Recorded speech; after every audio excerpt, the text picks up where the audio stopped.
obsessão. Agora que já vivi o meu caso, posso rememorá-lo com mais serenidade. Não tentarei fazer-me perdoar. Tentarei não acusar. Aconteceu, simplesmente.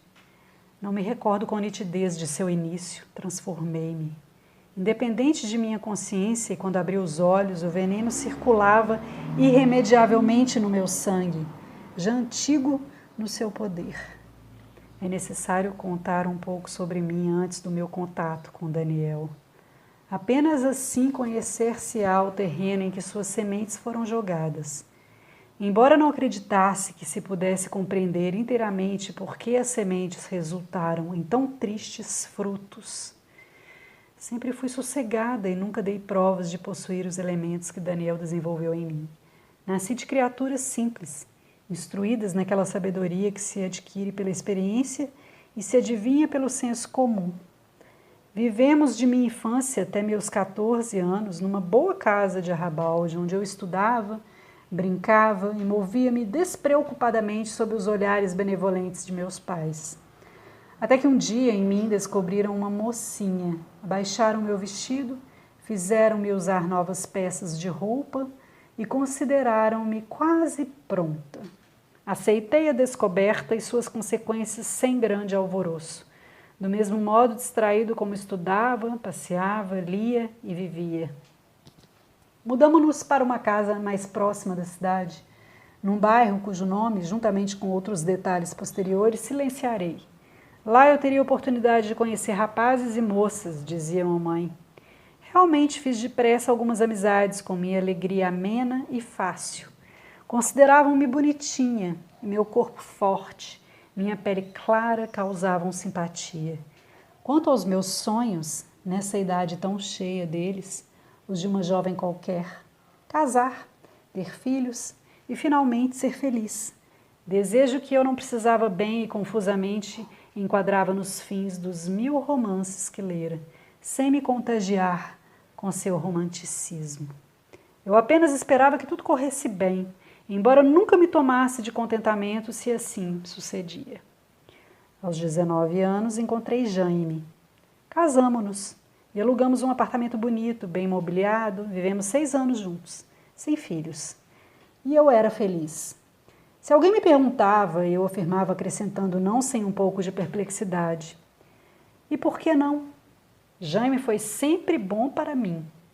E seu temperamento pouco ardente, eu o considerava de certo modo um prolongamento de meus pais, de minha casa anterior, onde habituara-me aos privilégios de filha única.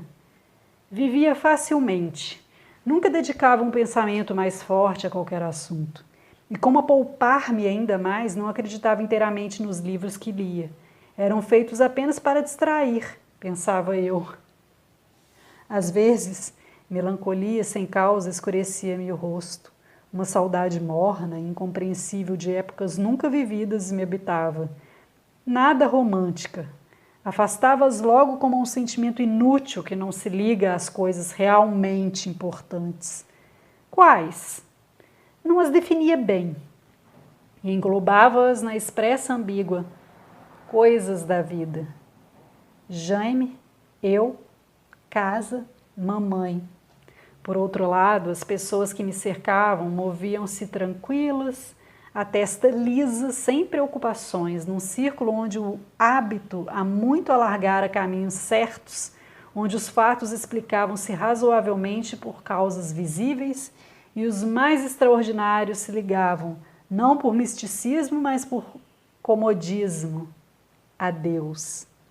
Os únicos acontecimentos capazes de perturbar suas almas eram o nascimento, o casamento, a morte e os estados a eles contínuos.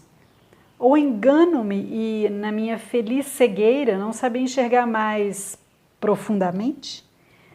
Não sei, mas agora parece-me impossível que na zona escura de cada homem, mesmo dos pacíficos, não se aninhe a ameaça de outros homens mais terríveis e dolorosos.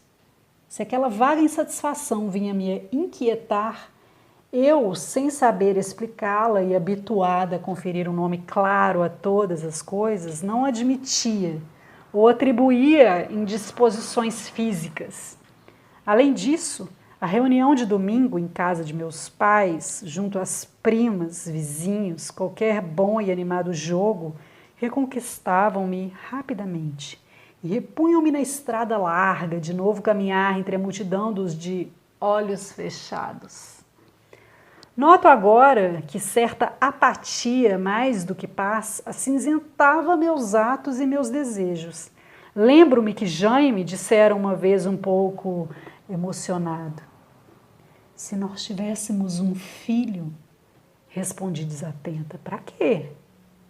Denso véu isolava-me do mundo e, sem o saber, um abismo distanciava-me de mim mesma. E assim continuei, até que contraí febre tifoide e quase morri. Minhas duas casas se mobilizaram e, num trabalho de noites e dias, salvaram-me.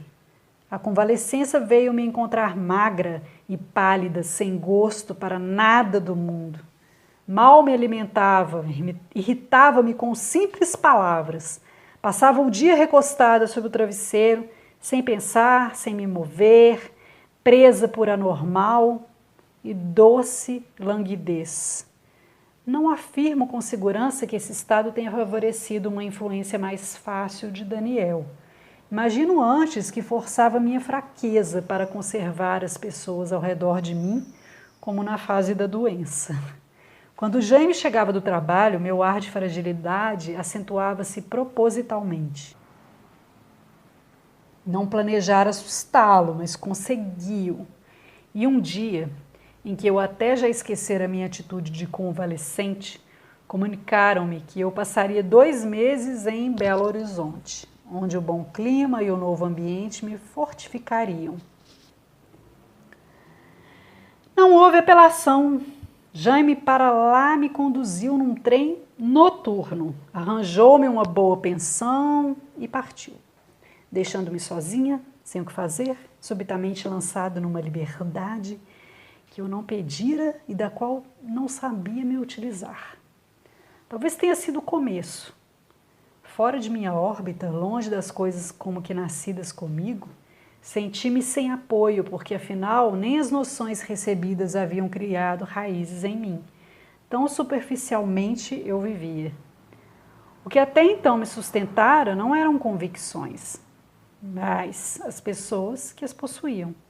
Pela primeira vez davam-me uma oportunidade de ver com meus próprios olhos. Pela primeira vez isolavam-me comigo mesma. Pelas cartas que naquela época escrevi e lidas muito depois, observo que um sentimento de mal-estar se apoderara de mim. Em todas elas referia-me à volta, desejando-a com certa ansiedade. Isso, porém, até Daniel. Não posso mesmo agora lembrar-me do rosto de Daniel. Falo daquela sua fisionomia de minhas primeiras impressões, bem diversa do conjunto a que depois me habituei. Só então, infelizmente um pouco tarde, consegui pela convivência compreender e absorver seus traços. Mas eram outros. Do primeiro Daniel nada guardei, senão a marca. Sei que ele sorria, apenas isso. De quando em quando surge-me qualquer traço seu, isolado daqueles anteriores, seus dedos curvos e compridos, aquelas sobrancelhas afastadas, densas, mais nada. É que ele me dominava de tal forma que, se assim posso dizer, quase me impedia de vê-lo. Acredito mesmo que minha angústia posterior mais se acentuou com essa impossibilidade de recompor sua imagem. Eu assim apenas possuía suas palavras, a lembrança de sua alma, tudo que não era humano em Daniel. E nas noites de insônia, sem poder reconstituí-lo mentalmente, já exausta pelas tentativas inúteis, eu o enxergava qual uma sombra enorme, de contornos móveis, esmagadora e ao mesmo tempo distante como uma ameaça, como um pintor que, para prender a ventania na sua tela, inclina a copa das árvores, faz esvoaçar cabeleiras e saias. Eu só conseguia relembrá-lo transportando-me a mim mesma, a daquele tempo, Martirizava-me com acusações, desprezava-me e, magoada, partida, fixava-o em mim vivamente. Mas é necessário começar pelo princípio, pôr um pouco de ordem nesta minha narrativa. Daniel morava na pensão onde eu me alojava. Nunca se dirigira a mim, nem eu notara particularmente, até que um dia ouvi-o falar, caindo subitamente em conversa alheia, embora não abandonando aquele seu ar de distância, como se tivesse emergido de um sono espesso, sobre o trabalho, que não deveria constituir senão um meio de matar a fome imediata. E, distraindo-se a escandalizar os circunstantes, acrescentou: a qualquer momento abandonaria o seu, o que já fizera várias vezes para viver como um bom vagabundo, um estudante de óculos. Após o primeiro instante de silêncio e de reserva que se formou, retrucou-lhe friamente que, antes de tudo, trabalhar era um dever. Um dever para com a sociedade. Daniel teve um gosto qualquer, como se não lhe interessasse convencer, e concedeu-lhe uma frase. Já alguém disse que não há fundamento para o dever. Saiu da sala, deixando o estudante indignado, e a mim surpresa e divertida. Nunca ouvira alguém insurgir-se contra o trabalho. Uma obrigação tão séria. O máximo de revolta de Jaime ou de papai concretizava-se apenas em forma de lamento, sem importância. De um modo geral, eu nunca me lembrara de que se pudesse não aceitar, escolher, revoltar-se, sobretudo perceber através das palavras de Daniel um descaso pelo estabelecido, pelas coisas da vida. E jamais me ocorrera, senão como leve fantasia, desejar que o mundo fosse diferente do que era. Recordei-me de Jaime, sempre elogiado pelo desempenho de suas funções, como ele contava, e senti-me sem saber por quê, mas segura. Depois, quando revi Daniel, formalizei-me numa atitude fria e inútil, uma vez que ele mal me percebia, colocando-me assim ao lado da pensão inteira a salvo. No entanto, examinando todos por ocasião do jantar, senti vagamente certa vergonha em fazer parte daquele grupo amorfo de homens e mulheres que, numa combinação tácita, se apoiavam e se esquentavam, unidos contra o que lhes viesse perturbar o conforto. Compreendi que Daniel os desprezava e irritei-me, porque também eu era atingida. Não estava habituada a me demorar muito tempo sobre qualquer pensamento. E um ligeiro mal-estar, como uma impaciência, apoderou-se de mim. Desde então, sem refletir, evitava Daniel. Vendo-o imperceptivelmente, punha-me em guarda, os olhos abertos, vigilantes. Parece-me que eu temia que ele pronunciasse alguma frase daquelas suas, cortantes, porque receava aceitá-las. Forcei minha antipatia, defendendo-me não sei de quê, defendendo papai, mamãe, Jaime, todos os meus, mas foi em vão. Daniel era o perigo, e para ele eu caminhava. De outra vez, vagava eu pela pensão vazia às 2 horas de uma tarde chuvosa, até que, ouvindo vozes na sala de espera, para lá me dirigi. Ele conversava com um homem magro vestido de preto. Os dois fumavam, falando sem pressa, envoltos nos seus pensamentos, a tal ponto que nem me viram entrar. Ia retirar-me, mas uma curiosidade súbita me prendeu e conduziu-me a uma poltrona, afastada das que eles ocupavam. Afinal, refleti desculpando-me, a sala pertencia aos hóspedes. Procurei não fazer qualquer ruído. Nos primeiros momentos, para meu espanto, nada compreendi do que falavam. Gradualmente distingui algumas palavras conhecidas, entre outras que eu jamais ouvira pronunciadas. Termos de livros. A universalidade de, o sentido abstrato que, é preciso saber que eu nunca assisti a palestras onde o assunto não versasse sobre coisas e histórias. Eu mesma, com pouca imaginação e pouca inteligência, não pensava senão de acordo com minha estreita realidade. Suas palavras deslizavam sobre mim, sem me penetrar. No entanto, adivinhei singularmente incomodada, elas escondiam uma harmonia própria que eu não conseguia captar. Tentava não me distrair para não perder da conversa mágica. As realizações matam o desejo, disse Daniel. As realizações matam o desejo, as realizações matam o desejo, repetia-me eu, um pouco deslumbrada. Perdia-me deles e quando voltava a prestar atenção já outra frase misteriosa e brilhante nascera, perturbando-me. Agora Daniel falava de si mesmo. O que me interessava sobretudo é sentir, acumular desejos, encher-me de mim mesmo. A realização abre-me, deixa-me vazio e saciado. Não há saciedade, disse o outro, entre as baforadas de seu cigarro. Há de novo essa insatisfação em criando outro desejo que um homem normal procuraria realizar. Você justifica sua inutilidade com uma teoria qualquer. O que importa é sentir-se e não fazer. Desculpa. Você fracassou e só consegue se afirmar por meio da imaginação. Eu os escutava estarrecida.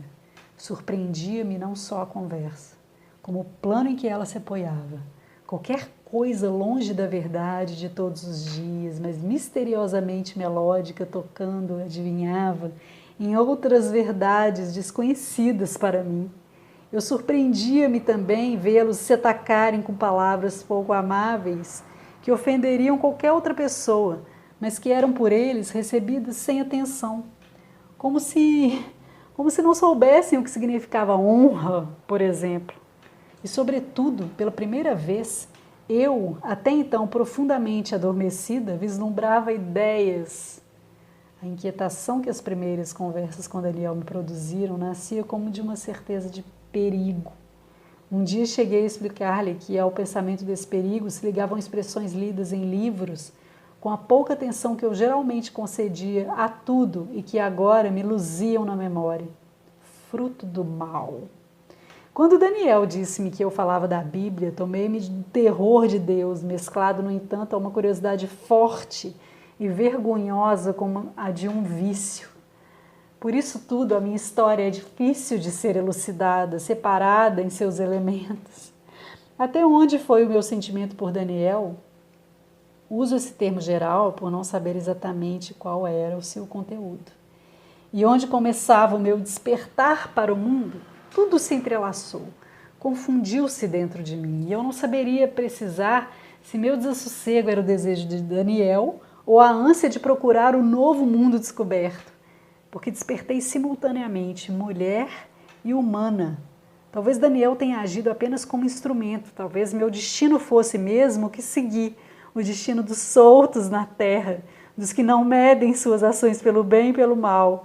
Talvez eu, mesmo sem ele, me descobrisse um dia. Talvez, mesmo sem ele, fugisse de Jaime e de sua terra.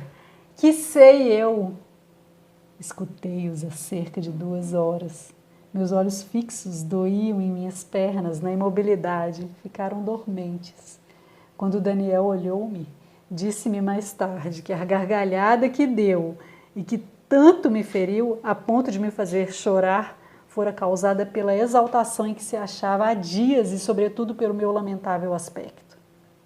Minha boca estupidamente aberta, meus olhos tolos atestando minha ingenuidade de animal. Eram assim que Daniel falava comigo, arranhando-me com frases que lhe saíam fáceis e incolores, mas que em mim se cravavam rápidas e agudas para sempre. E assim conheci Daniel. Não me recordo dos detalhes que nos aproximaram. Sei apenas que fui eu que o procurei. E sei que Daniel se apoderou progressivamente de mim. Ele me considerava com indiferença. E eu imaginava, jamais teria se inclinado à minha pessoa se não me achasse curiosa e divertida. Minha atitude de humildade diante dele era o meu agradecimento ao seu favor. Como eu o admirava. Quanto mais sofria o seu desprezo, tanto mais eu o considerava superior, tanto mais o separava dos outros. Hoje compreendo, tudo lhe perdoo. Tudo perdoa aos que não sabem se prender, aos que se fazem perguntas, aos que procuram motivos para viver, como se a vida por si mesma não se justificasse. Conheci mais tarde o verdadeiro Daniel, o doente, o que só existia, embora em perpétuo clarão dentro de si próprio. Quando se voltava para o mundo, já tateante e apagado, percebia-se sem apoio e, amargo, perplexo, descobria que apenas sabia pensar. Dos que possuem a terra, num segundo, os olhos fechados. Aquele seu poder de esgotar as coisas antes de tê-las, aquela sua previsão clara do depois, antes de iniciar o primeiro passo para a ação, já degustava a saturação e a tristeza que seguem as vitórias. E, como a se compensar dessa impossibilidade de realizar, ele, cuja alma tanto ansiava por se expandir, inventara outro caminho onde sua inatividade coubesse, onde pudesse estender-se e justificar-se, realizar-se. Repetia, eis o mais alto e nobre objetivo humano.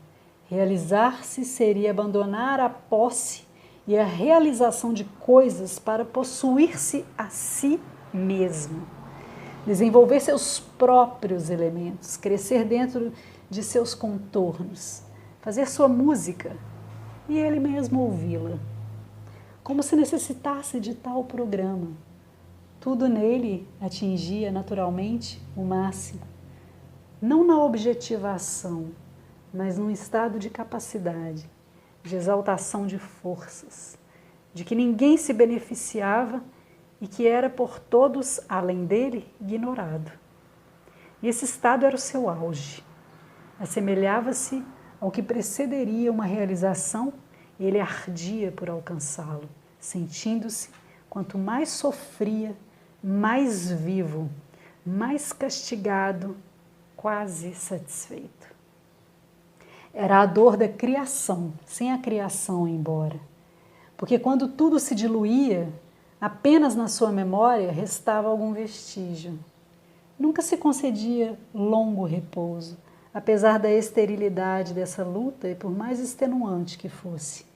Em breve, de novo, girava em torno de si mesmo, farejando seus desejos nascentes, adensando-os até elevá-los a um ponto de crise.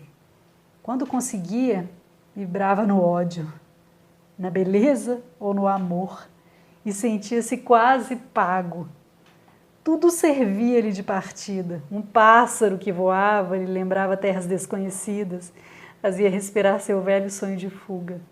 De pensamento a pensamento, inconscientemente dirigido para o mesmo fim, chegava à noção de sua covardia, revelada não só nesse constante desejo de fugir, de não se unir às coisas para não lutar por elas, como na incapacidade de realizá-lo, já que o concebia espedaçando sem piedade o humilhante bom senso que lhe prendia o vôo. Esse dueto consigo mesmo era o reflexo de sua essência. Descobria e por isso continuaria por toda a sua vida. Daí fácil tornava-se esboçar o futuro, longo, arquejante, trôpego, até o fim implacável, a morte. Só isso ia atingir aquilo a que sua tendência o guiava, o sofrimento. Parece louco. No entanto, também Daniel tinha sua lógica. Sofrer para ele, o contemplativo, constituía o único meio de viver intensamente. E afinal, só por isso ardia Daniel, por viver. Apenas seus caminhos eram estranhos. De tal modo entregava-se ao sentimento criado, de tal modo este se tornava forte, que ele chegava a esquecer a sua origem provocada e alimentada. Esquecia que ele próprio forjara. Nele se embebia e dele vivia como de uma realidade. Por vezes a crise, sem nenhuma evasão, tomava aspecto tão dolorosamente denso que ele, nela afundado, esgotando-a, ansiava por fim se libertar. Criava então, para salvar-se, um desejo oposto que a destruísse, porque nesses momentos receava loucura, sentia-se doente, longe de todos os humanos, longe daquele homem ideal que seria um sereno ser animalizado, de uma inteligência fácil e confortável, desse homem que ele nunca atingiria, a quem não podia deixar de desprezar com aquela altivez alcançada pelos que sofrem, desse homem a quem invejava, no entanto, quando seu padecimento se avolumava mais, lançava os olhos em socorro para esse tipo que, por contraste com sua própria miséria, parecia-lhe belo e perfeito, cheio de uma simplicidade que para ele, Daniel, seria heróica. Cansado da tortura, procurava-o, imitava-o, numa súbita sede de paz. Era sempre esta a força oposta que apresentava a si mesmo, quando atingia o extremo doloroso de sua crise. Permitia-se um pouco de equilíbrio com uma trégua, mas que o tédio logo invadia. Até que, na vontade mórbida de novamente sofrer, adensava esse tédio, transformava-o em angústia. Vivia neste ciclo. Talvez tivesse permitido minha aproximação num desses momentos em que precisava da força oposta. Eu parecer-me que já o disse, possuía boa aparência de saúde, com meus gestos medidos, meu corpo reto. E, agora sei, tanto procurou me esmagar e humilhar-me porque me invejava. Desejou acordar-me, porque desejava que também eu sofresse, como um leproso que secretamente ambiciona transmitir sua lepra aos sãos. No entanto, ingênua, nele me ofuscava exatamente sua tortura. Mesmo o seu egoísmo, mesmo a sua maldade, assemelhavam-no a um Deus destronado, a um gênio. E além disso, eu já o amava.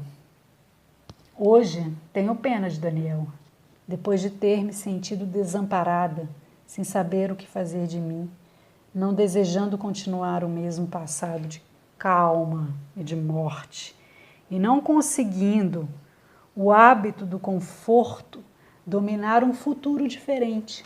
Agora percebo quanto Daniel era livre e quanto era infeliz pelo seu passado obscuro, cheio de sonhos frustrados. Não conseguira situar-se num mundo conformado, meio a meio feliz, da média. Quanto ao futuro, temia-o demasiado, porque conhecia bem seus próprios limites. E porque, apesar de conhecê-los, não se resignara a abandonar aquela ambição enorme, indefinida, que depois, já inumana, dirigia-se para além das coisas da terra, falhando na realização de que se lhe apresentava aos olhos, voltara-se para o que ninguém adivinhava, poderia realizar. Estranho que pareça, sofria pelo desconhecido, por aquilo que, por uma conspiração da natureza, jamais tocaria um instante sequer com os sentidos, ao menos para saber de sua matéria, de sua cor, de seu sexo, de sua qualificação no mundo das percepções e das sensações. Disse-me uma vez na minha volta à sua companhia. E o maior mal que Daniel me fez foi despertar em mim mesmo esse desejo que em todos nós existe latente. Em alguns acorda e envenena apenas, como no meu caso e no de Daniel. A outros conduz a laboratórios, viagens, experiências absurdas, a aventura, a loucura. Sei agora qualquer coisa sobre os que procuram sentir para se saberem vivos. Caminhei também nessa viagem perigosa, tão pobre para nossa terrível ansiedade e quase sempre decepcionante. Aprendi a fazer minha alma vibrar e sei que, enquanto isso, no mais profundo do próprio ser, poder-se permanecer vigilante e frio, apenas observando o espetáculo que a si mesmo se proporcionou. E quantas vezes quase com tédio. Agora eu o compreenderia, mas então apenas vi o Daniel sem fraquezas, soberano, distante, que me hipnotizava. Pouco sei sobre o amor, apenas lembro-me que o temia e o procurava. Fez-me contar minha vida, ao que obedeci, medrosa, rebuscando as palavras para não lhe parecer muito estúpida, porque ele não hesitava em falar sobre minha falta de inteligência, com as expressões mais cruéis. Contava-lhe obediente pequenos fatos passados. Ele ouvia, o cigarro nos lábios, os olhos distraídos, e terminava por dizer, com aquele ar só seu, mistura de desejo contido de rir, de cansaço, de desdém benevolente: muito bem, bastante feliz. Eu me ruborizava, não sei porque cheia de raiva, ferida, mas nada lhe retrucava. Um dia falei-lhe sobre Jaime e ele disse: interessante, muito normal.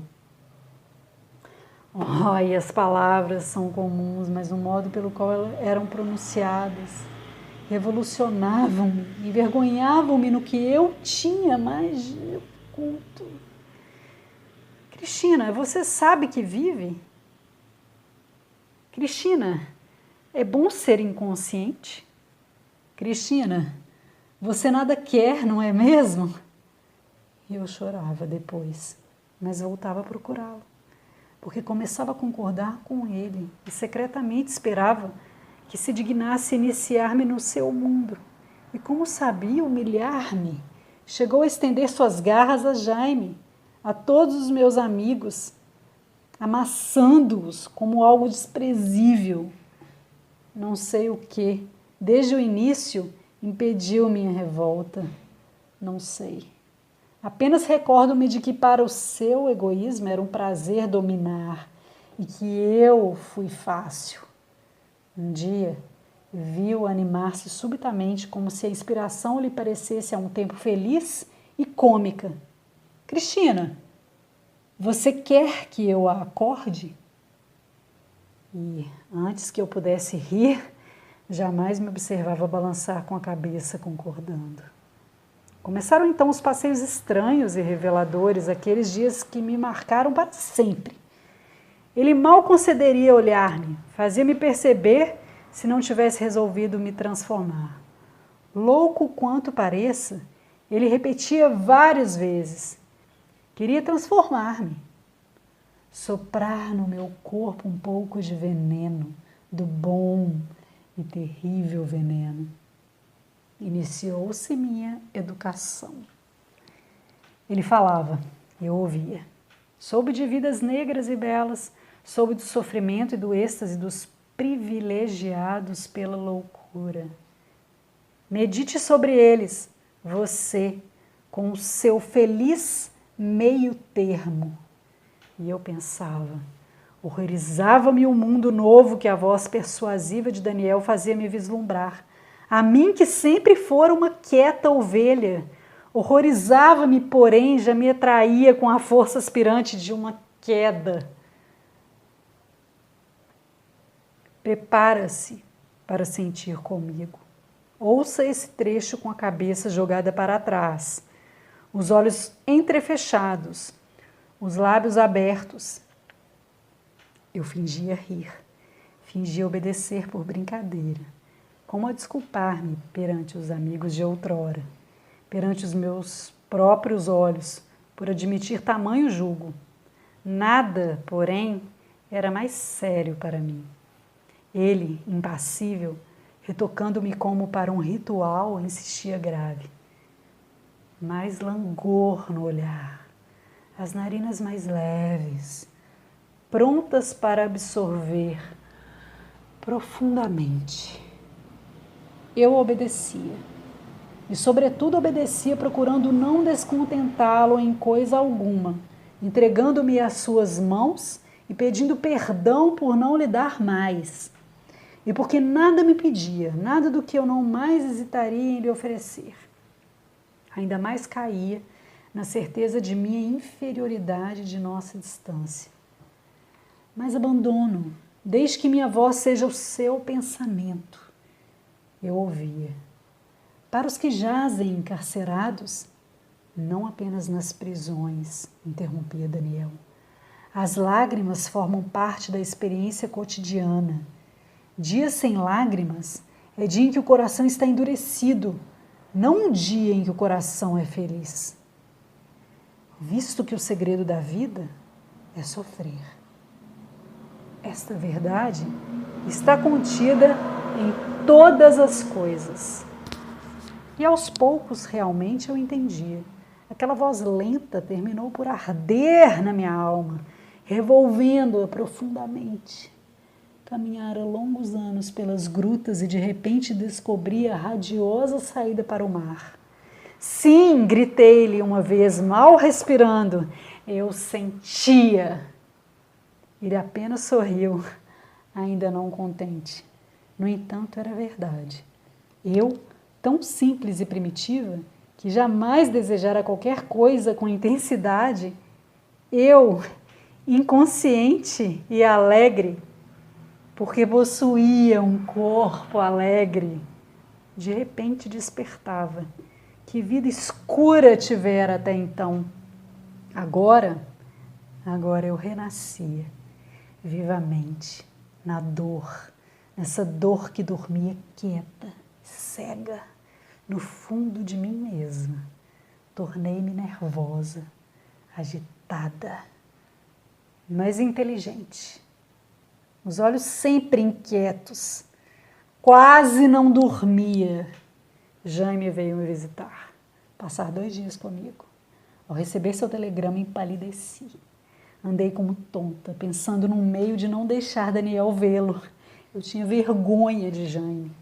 Sob o pretexto de que desejava experimentar um hotel, reservei num deles um quarto. Jaime não desconfiou do motivo real, como era de esperar. Isso mais me aproximou de Daniel.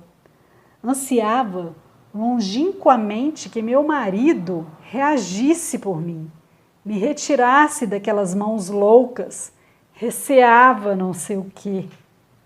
Foram 2 dias horríveis.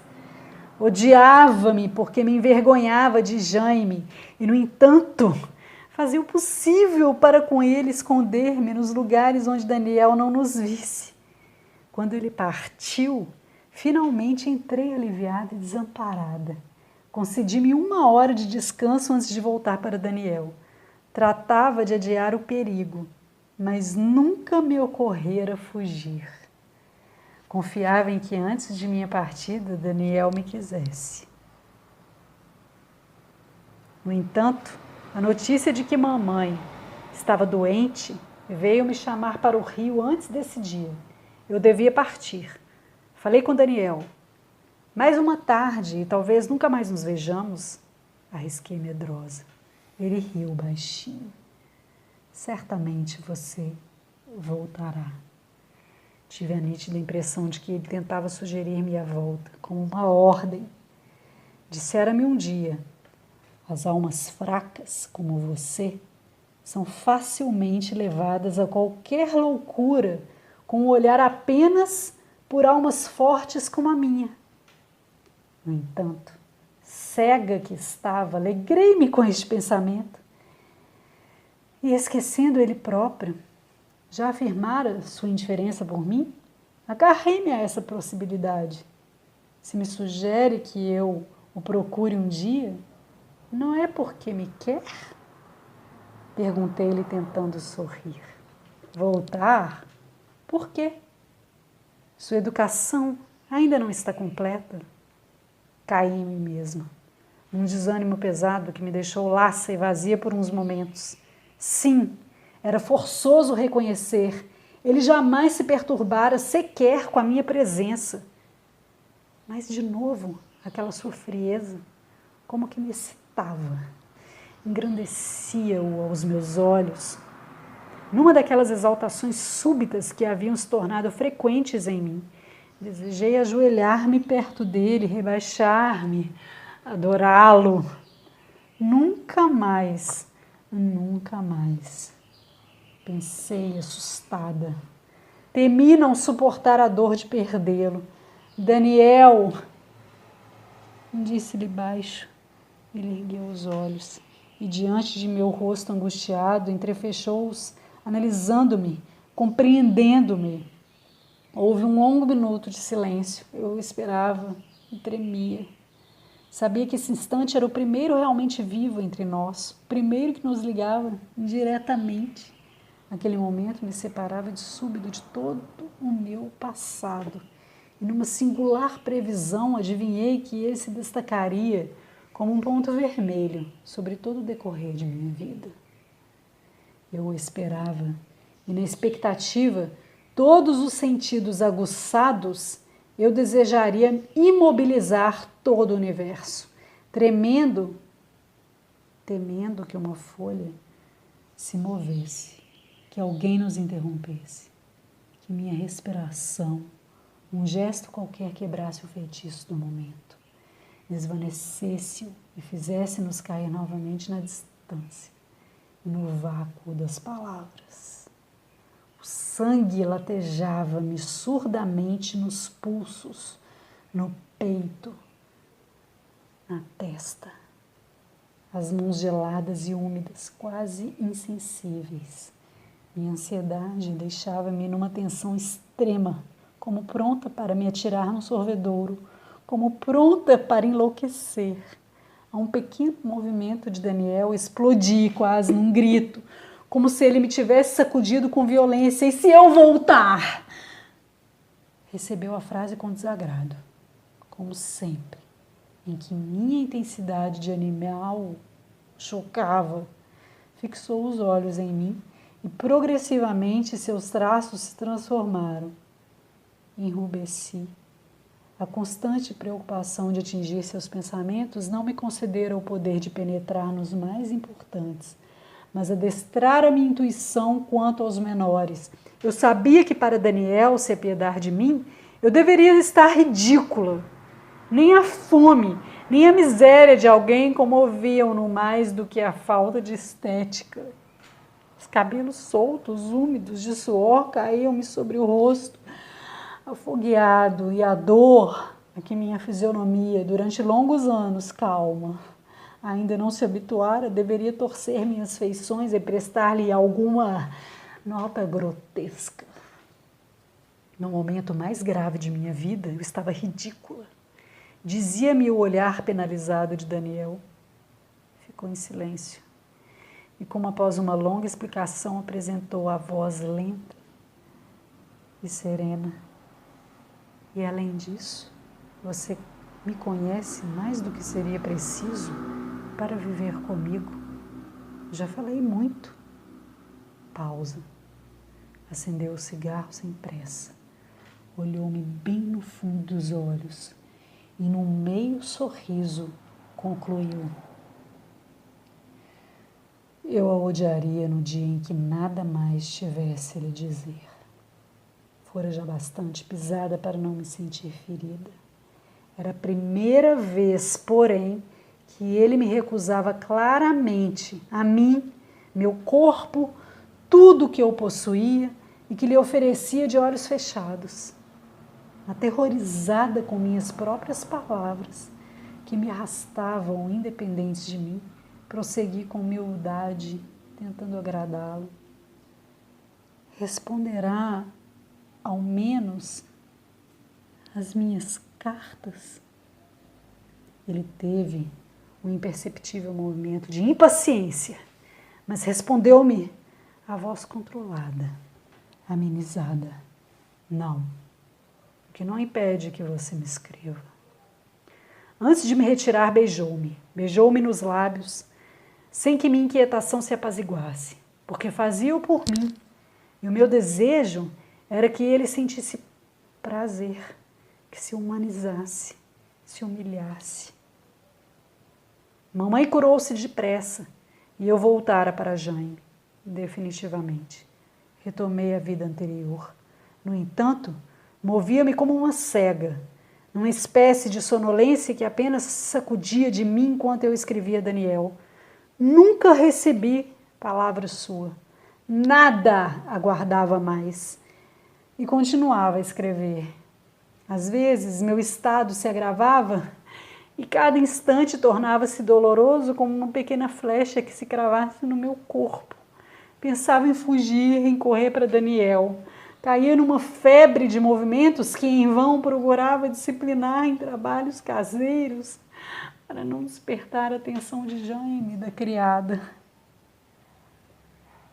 Seguia-se um estado de lassidão em que sofria menos, mas, mesmo nesse período, não sossegava inteiramente. Prescrutava-me atenta. Aquilo voltaria.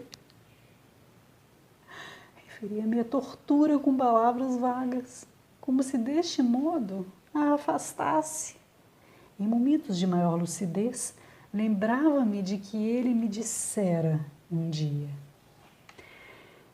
é preciso saber sentir, mas também saber como deixar de sentir, porque se a experiência é sublime, pode tornar-se igualmente perigosa. Aprenda a encantar e a desencantar. Observe, estou lhe ensinando qualquer coisa de precioso. A mágica oposta ao abre-te sésamo. Para que um sentimento perca o perfume e deixe de intoxicar-nos, nada há de melhor que expô-lo ao sol. Tentara pensar no que acontecera com nitidez e objetividade para reduzir meus sentimentos a um esquema, sem perfume, sem entrelinhas. Vagamente parecia-me uma traição. A Daniel, a mim mesma, tentara ir embora. Simplificando minha história em 2 ou 3 palavras, expondo-a ao sol, parecia-me realmente irrisória, mas não me contagiava a frieza de meus pensamentos. E antes imaginava tratar do caso de uma mulher desconhecida com um homem desconhecido. E eles nada tinham a ver com a opressão que me esmagava, com aquela saudade dolorosa que esgazeava os olhos e atordoava a mente. E mesmo descobrira, eu temia libertar-me. Aquilo crescera demais dentro de mim, deixava-me plena, ficaria desamparada se me curasse. Afinal, o que era eu agora? Sentia, se não um reflexo. Se abolisse Daniel, seria um espelho branco. Tornara-me vibrátil, estranhamente sensível. Não suportava mais aquelas amenas tardes em família que outrora tanto haviam me distraído. Está calor, hein, Cristina? Dizia Jaime. Há 2 semanas que estou tentando esse ponto e nada consigo. Dizia a mamãe. Jaime atalhava espreguiçando-se. Imagine fazer crochê com um tempo desses. O diabo não é fazer crochê, é ficar quebrando a cabeça para arranjar o tal ponto, retrucava papai. Pausa. Mercedes ainda terminará por ficar noiva daquele rapaz, informava mamãe. Mesmo feia como é, respondia papai distraído, virando a folha do jornal. Pausa. O chefão resolveu agora usar o sistema de envio da... Eu disfarçava a angústia e inventava um pretexto para me retirar por uns momentos. No quarto mordia o lenço, sufocando os gritos de desespero que ameaçavam minha garganta. Caía na cama, o rosto afundado no travesseiro, esperando que alguma coisa acontecesse e me salvasse. Começava a odiá-los, a todos, e desejava abandoná-los, fugir daquele sentimento que se desenvolvia a cada minuto, mesclado a uma insuportável piedade deles e de mim mesma. Como se juntos fôssemos vítimas da mesma e irremediável ameaça. Tentava reconstituir a imagem de Daniel, traço por traço. Parecia-me que se o relembrasse nitidamente, teria uma espécie de poder sobre ele. Retinha a respiração, retesava-me, apertava os lábios. um momento mais, e tê-lo-ia, gesto por gesto, sua figura já se formava nebulosa. E finalmente, pouco a pouco, desolada, eu a percebia desvanecer-se. Tinha a impressão de que Daniel fugia de mim, sorrindo. No entanto, sua presença não me abandonava. Uma vez, estando com Jaime, eu a sentira e me ruborizara. Imaginara-o ao olhar-nos, com seu sorriso calmo e irônico. Bem, vejamos, um casal feliz. Estremecera de vergonha e durante vários dias mal conseguira suportar a sombra de Jaime. Pensava em Daniel com maior intensidade ainda. Frases suas rodavam dentro de mim em turbilhão. Uma ou outra se destacava e me perseguia horas e horas. A única atitude digna de um homem é a tristeza. A única atitude digna de um homem é a tristeza. A única. Longe dele, começava a compreendê-lo melhor.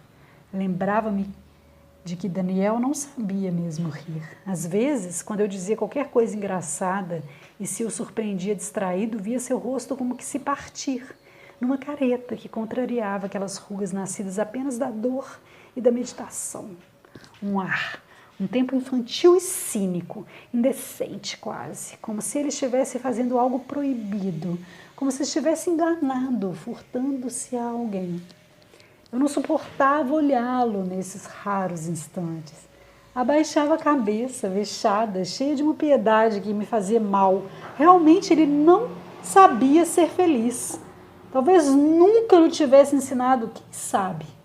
Sempre tão sozinho, desde a adolescência, tão longe de qualquer gesto amigo, hoje, sem ódio, sem amor, com indiferença apenas, de quanta bondade eu seria capaz. Mas naquele tempo, temia-o?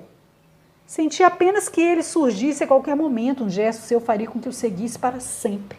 Sonhava com esse instante, imaginava que, ao seu lado, libertar-me-ia dele. Amor? Desejava acompanhá-lo para estar do lado mais forte, para que ele me poupasse, como quem se aninha nos braços do inimigo para estar longe de suas flechas. Era diferente de amor. Descobria. Eu o queria como quem tem sede e deseja água, sem sentimentos, sem mesmo vontade de felicidade. Concedia-me às vezes outro sonho, sabendo o mais impossível ainda. Ele me amaria e eu me vingaria, sentindo-me, não superior, mas igual a ele. Porque, se me quisesse, estaria destruída aquela sua poderosa frieza, seu desdém irônico e inabalável que tanto me fascinava. Enquanto isso, eu nunca poderia ser feliz. Ele me perseguia. Sei que me repito, que erro, que confundo fatos e pensamentos nesta curta narrativa. No entanto, mesmo assim, com que esforço reúno seus elementos e lanço sobre o papel. Já disse que não sou inteligente nem culta. E sofrer apenas não basta. Sem falar, os olhos fechados, há qualquer coisa abaixo do meu pensamento, mais profundo e mais forte, que pretende o que se passou e que, em fugidinho instante, vejo com nitidez. Mas meu cérebro é fraco, não consigo transformar esse minuto vivo em reflexão. Tudo é verdade, no entanto. E devo reconhecer outros sentimentos ainda, igualmente verdadeiros. Muitas vezes, nele pensando numa transição lenta, via-me servindo como uma escrava. Sim, admitia, trêmula e assustada. Eu, com um passado estável, convencional, nascida na civilização, senti um prazer doloroso em imaginar-me a seus pés. Escrava. Não era amor. Horrorizava-me. Era o aviltamento. Surpreendia-me ao olhar para o espelho, buscando no rosto algum novo traço, nascido da dor, de minha vileza, e que pudesse conduzir minha razão aos instintos em tumulto que eu ainda não queria aceitar. Procurava aliviar minha alma, mortificando-me, sussurrando entre os dentes apertados. Vil, desprezível, respondia-me pusilânime. Mas meu Deus, letra minúscula, como ele me ensinara. Eu não sou culpada. Eu não sou culpada. De quê? Eu não o definia. Qualquer coisa horrível e forte crescia dentro de mim. Qualquer coisa que me estarrecia de medo. Era apenas isso que eu sabia. Eu, confusamente, diante de sua recordação, encolhia-me. Unia-me a Jaime, aconchegando-o a mim. O desejo de proteger-nos a ambos contra ele, contra sua força, contra seu sorriso. Porque, sabendo-o longe, embora, imaginava-o assistindo meus dias e sorrindo a algum pensamento secreto, daqueles de que eu apenas adivinhava a existência, sem jamais conseguir penetrar o sentido. Procurava, depois de tanto tempo, mais de um ano, como que justificar-me a Jaime e a nossa vida burguesa. De tal modo, ele se apoderara de minha alma, aquelas longas conversas em que eu apenas ouvia, aquela chama que acendia nos meus olhos, aquele olhar lento, pesado de conhecimento sob as pálpebras grossas, haviam-me fascinado, guardado em mim sentimentos obscuros, o desejo doloroso de me aprofundar em não sei quê, para atingir não sei que coisa, e, sobretudo, haviam despertado em mim a sensação de que palpitava em meu corpo e em meu espírito uma vida mais profunda e mais intensa do que a que eu vivia. De noite, sem dormir, como se falasse a alguém invisível, dizia-me baixinho vencida: concordo. Concordo que minha vida é confortável, é medíocre. Concordo, é pequeno tudo que tem. Senti-o balançar a cabeça benevolente. Não posso, não posso. Gritava comigo mesma, abrangendo nesse lamento minha impossibilidade de deixar de querê-lo, de continuar naquele estado, de principalmente seguir os caminhos grandiosos que ele começara a mostrar-me, e onde eu me perdia, minúscula e desamparada. Soubera de vidas ardentes, mas voltara à minha própria, banal.